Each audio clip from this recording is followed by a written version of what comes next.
Assalamualaikum warahmatullahi wabarakatuh. Alhamdulillahirabbil alamin. Assalatu wassalamu ala asrafil anbiya'i wal mursalin wa ala alihi wa ashabihi ajmain. Asyhadu an la ilaha illallah wa asyhadu anna Muhammadan abduhu wa rasuluh. Amma ba'du. Puji syukur kepada Allah Subhanahu wa taala yang telah memberikan banyak sekali kenikmatan kepada kita semua, yang tentunya kita tidak dapat menyebutkan satu persatu kenikmatan yang sudah Allah berikan kepada kita. Tapi satu yang wajib kita lakukan adalah bersyukur atas apa yang nikmat Allah berikan kepada kita. Karena la in syakartum la azidannakum wa la in kafartum inna adzabi lasyadid. Karena ketika kita bersyukur atas nikmat yang Allah berikan kepada kita, maka Allah akan menambah nikmat itu kepada kita.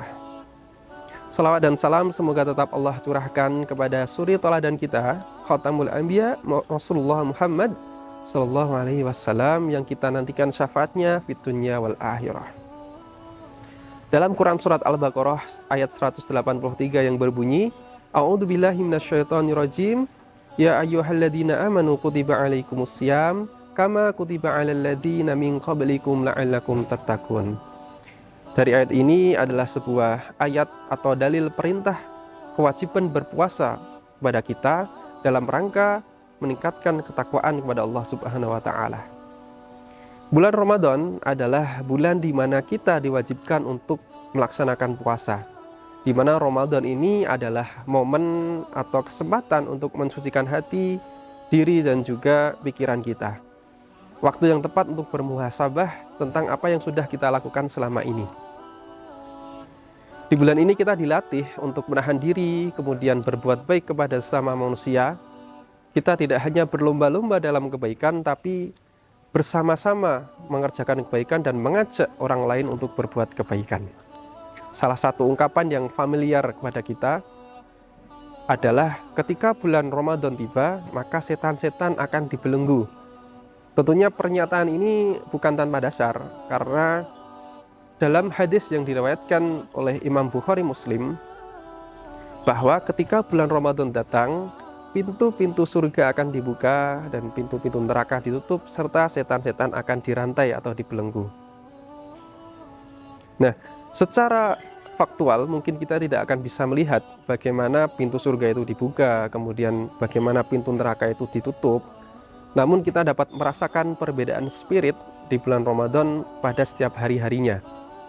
Kita akan banyak sekali merasakan kemudahan yang dapat kita lakukan untuk melakukan kebaikan dan juga amal soleh. Mungkin mulai dari membaca Al-Quran yang tanpa beban daripada bulan-bulan sebelumnya. Kemudian kita akan berinfak, bersedekah dengan tanpa ragu-ragu. Kita dapat lebih banyak mengucapkan istighfar dan kalimat-kalimat yang baik daripada melakukan hujatan, dan masih banyak kebaikan lainnya yang bisa kita lakukan. Di bulan Ramadan ini juga menjadi salah satu momentum untuk meningkatkan kualitas keimanan dan kesalehan diri pada setiap individu. Bagaimana menjadi pribadi yang lebih baik daripada sebelumnya dan istiqomah mengerjakan kebaikan. Nah, kemudian di bulan Ramadan ini tentunya kesalehan secara individu tidak hanya menjadi yang utama. Tentu perlu ada peningkatan kesalehan secara sosial, di mana ini adalah bentuk dari relasi timbal balik terhadap kehidupan sosial kita.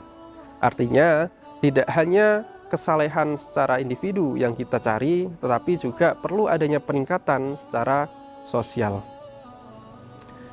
Dalam ajaran tasawuf, seperti yang dikatakan oleh Syekh Abdul Qadir Jailani, bahwa terdapat dua dimensi dalam berpuasa. Yang pertama adalah dimensi lahiriah dan yang kedua adalah dimensi batiniah. Dari dimensi lahiriah, berpuasa sebagai sarana untuk menahan diri dari makan, minum, dan juga berhubungan suami istri.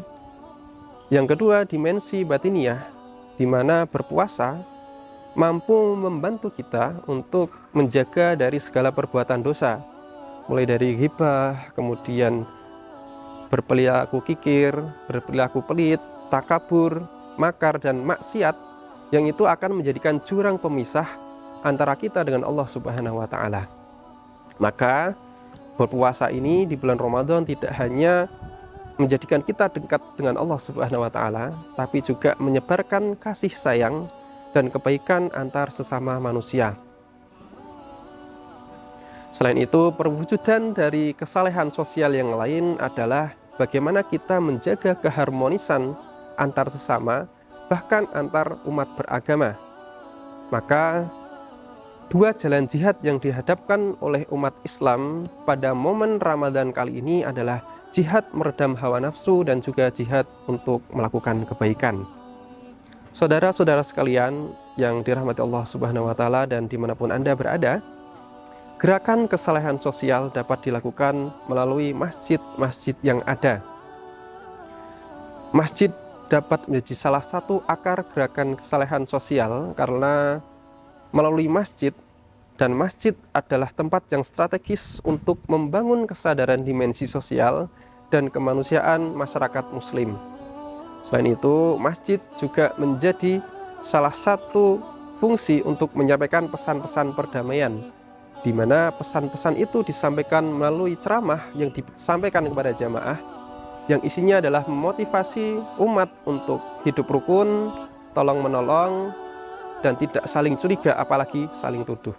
Maka mari kita jadikan momentum Ramadan kali ini untuk meningkatkan keimanan kita, ketakwaan kita, untuk meningkatkan kesalehan secara spiritual dan juga kesalehan secara sosial. Nasrun minallah wa fathun qarib wa basyiril mu'minin. Assalamualaikum warahmatullahi wabarakatuh.